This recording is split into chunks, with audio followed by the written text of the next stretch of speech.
யூகேல இனிமே house owners land ஹோல்டர்ஸ்லாம் நினைச்ச உடனே வந்து குடியிருக்கவங்களை வந்து வெளியே அனுப்ப முடியாது அப்படின்ற மாதிரி சொல்றாங்க. ஏன் அப்படின்னா பல வருஷமா இருந்த இந்த பெரிய ஹவுசிங் ரூல்ல ஒரு சேஞ்ச் நடந்திருக்கு. அது முழுக்க சேஞ்ச் ஆயிருக்கு அப்படின்னே சொல்லலாம். முன்னாடி வந்து செக்ஷன் 21 அப்படின்ற ஒரு ரூல் இருந்துச்சு. அதாவது லேண்ட் ஹோல்டர்ஸ் எந்த ஒரு ரீசனும் சொல்லாம குடியிருக்கவங்களை வந்து நீங்க காலி பண்ணுங்க அப்படின்ற மாதிரி நோட்டீஸ் கொடுக்கலாங்க. தான் வந்து என்ன சொல்லுவாங்க அப்படின்னா நோ ஃபால்ட் எவிக்ஷன் அப்படின்ற மாதிரி சொல்லுவாங்க. ஆனா இப்போ நியூ ரூல் ரெண்டர்ஸ், அதாவது நியூ யூகே ரெண்டல்ஸ் ஆக்ட் வந்ததுக்கு அப்புறமா அந்த ரூல் வந்து ரொம்பவே டோட்டலா அந்த ரூல் வந்து ரிமூவ் பண்ணிட்டாங்க அப்படின்னே சொல்லலாம். ஸோ அதாவது எந்த ஒரு காரணமும் இல்லாம ஹவுஸ் ஓனர்ஸ் வந்து குடியிருக்கவங்களை நீங்க காலி பண்ணுங்க அப்படின்ற மாதிரி சொல்லக்கூடாது. இதனால வந்து குடியிருக்கவங்களுக்கு ஒரு பெரிய ரிலீஃப் இருக்குது அப்படின்னு சொன்னாலும் அதே நேரத்துல லேண்ட் ஹோல்டர்ஸ்க்கு வந்து முழுக்க முழுக்க அவங்களோட பவர்லாம் போயிருச்சா அப்படின்னு கேட்க முடியாது. ஏன் அப்படின்னா இன்னும் அவங்ககிட்ட 11 லீகல் கிரவுண்ட்ஸ் இருக்கு அப்படின்னு சொல்றாங்க.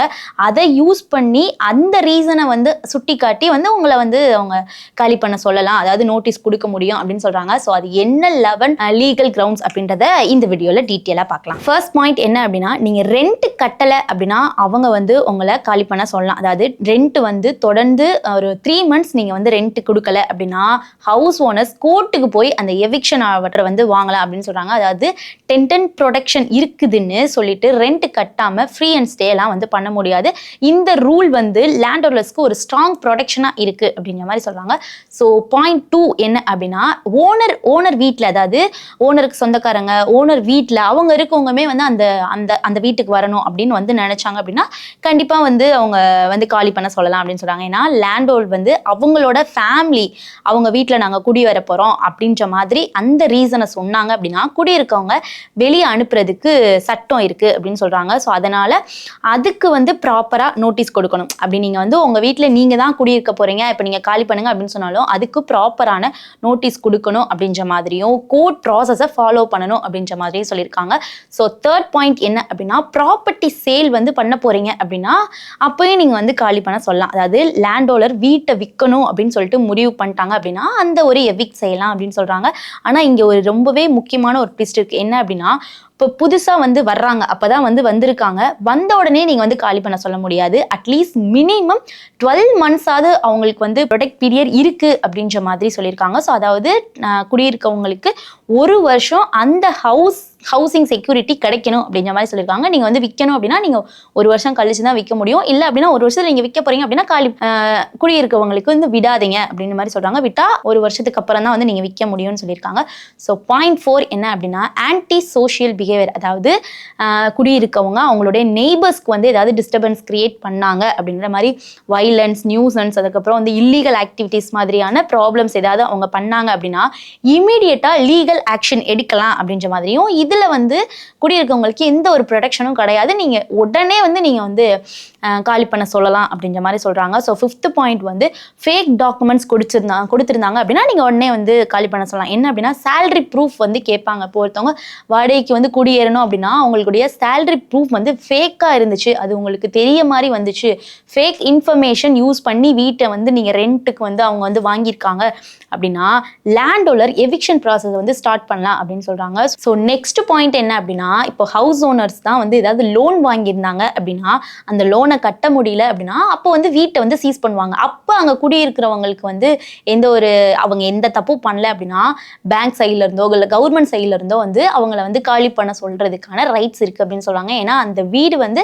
அந்த ஹவுஸ் ஓனருடைய சொத்து இல்லையா. ஸோ அவங்க வந்து கடன் கடலை அப்படின்னா உங்களுக்கு வந்து நீங்க எந்த தவறும் பண்ணல அப்படின்னாலும் நீங்க வந்து காலி பண்ண வேண்டிய சிச்சுவேஷன் வரும் அப்படின்ற மாதிரி சொல்றாங்க. ஸோ நெக்ஸ்ட் வந்து ஸ்டூடெண்ட் ஹவுசிங் ரூல்ஸ், அதாவது ஸ்டூடெண்ட்ஸ் அக்கமடேஷன் ஏதாவது இருந்துச்சு அப்படின்னா அகாடமிக் இயர் முடிஞ்சதுக்கு அப்புறம் வந்து அவங்க வந்து பண்ணலாம் அப்படின்னு சொல்றாங்க. ஸோ யாராவது ஸ்டூடெண்ட்ஸ் அவங்க வீட்டில் இருந்தீங்க அப்படின்னா அவங்க வந்து அந்த அகாடமிக் இயர் முடிகிற வரையும் அவங்க வந்து காலி பண்ண சொல்லக்கூடாது. அதுக்கப்புறம் நீங்க வந்து எப்பயும் போல காலி பண்ண சொல்லலாம், அவங்களுக்கு எந்த ஒரு இதுவுமே தேவையில்லை அப்படின்ற மாதிரி சொல்றாங்க. ஸோ நெக்ஸ்ட் வந்து எம்ப்ளாயி ஹவுசிங், அதாவது வேலை ரீசன்னால, ஒர்க் ரீசன்னால கம்பெனி வந்து ஹவுஸ் கொடுத்துருந்துச்சு அப்படின்னா ஜாப் லீவ் பண்ணாங்க அப்படின்னா உடனே வந்து அவங்கள வீட்டை வந்து காலி பண்ண சொல்லலாம் அப்படின்னு சொல்றாங்க. ஸோ இப்படி மொத்தம் 11 லீகல் கிரவுண்ட்ஸ் இருக்கு அப்படின்ற மாதிரியும், இதுல பெரிய சேஞ்சஸ் என்ன அப்படின்னா முன்னாடி வந்து ரீசனே இல்லாம எவிக்ஷன் நடந்துச்சு. நீங்க காலி பண்ணுங்கன்னு சொன்னா காலி பண்ணணும் யூகேல. ஆனா இப்போ லேண்டோட ரீசன் வந்து ப்ரூவ் பண்ணணும் அப்படின்ற மாதிரி சொல்றாங்க. ஸோ இதுதான் வந்து லால ஒரு பெரிய ஒரு டேர்னிங் பாயிண்ட் அப்படின்னே சொல்லலாம். ஸோ இந்த நியூ லா வந்ததுக்கு அப்புறமே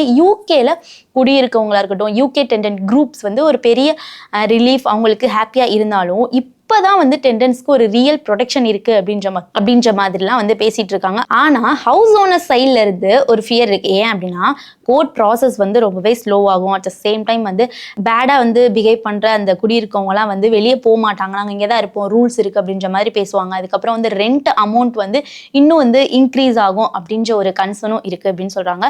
ஸோ இதில் இன்ட்ரெஸ்டிங் என்னன்னு பார்த்தோம் அப்படின்னா இந்த லா ஃபியூச்சர்ல யூகே ஹவுசிங் மார்க்கெட் வந்து சேஞ்ச் ஆகும் அப்படின்ற மாதிரி சொல்லியிருக்காங்க. ஸோ இதனால வந்து குடியிருக்கவங்களுக்கு ரைட்ஸ் வந்து இன்க்ரீஸ் ஆகுது, லேண்ட் ஓனர்ஸ் வந்து ரெஸ்ட்ரிக்ஷன் வந்து அவங்களுக்கு கொடுது. ஸோ இதனால ரெண்ட் ப்ரைஸஸ் கூட இம்பாக்ட் ஆகலாம் அப்படின்ற மாதிரி வருது. ஸோ அவங்களோட மைண்டை பொறுத்து இவ்வளோ லா ரூல்ஸ்லாம் நாங்கள் ஃபாலோ பண்ணணும், இவ்வளோ இப்போ 12 months நாங்கள் இருக்க வைக்கணும், அது மட்டும் இல்லாமல் அவங்களுக்கு நோட்டீஸ் பீரியட் வரையும் இருக்க வைக்கணும், இப்போ ஸ்டூடெண்ட்ஸை வந்து அகாடமி இயர் வரையும் முடிகிற வரையும் நாங்கள் இருக்க வைக்கணும் அப்படின்னா இது எல்லாமே எங்களுக்கு லாஸ் தான் அப்படின்னு சொல்லிட்டு அவங்க வந்து ப்ரைஸ், அதாவது ரெண்ட் ப்ரைஸை வந்து இன்க்ரீஸ் ஆகிறதுக்கான சான்சஸ் இருக்குது அப்படின்ற மாதிரி சொல்கிறாங்க. ஸோ இந்த நியூ யூகே டெண்டன்சி லா எப்படி இருக்கு, ஃபேரா இருக்கா, இல்லை அவங்களுக்கு வந்து ஏதோ ஒரு பெரிய ப்ராப்ளமா அமையுதா, யாருக்கு இதனால வந்து பெனிஃபிட்ஸ், யாருக்கு ப்ராப்ளம் அப்படின்றத மறக்காம கமெண்ட்ஸ் சொல்லுங்க. மோர் இன்ஃபர்மேஷனுக்கு நம்ம சேனலை ஃபாலோ பண்ணிக்கோங்க.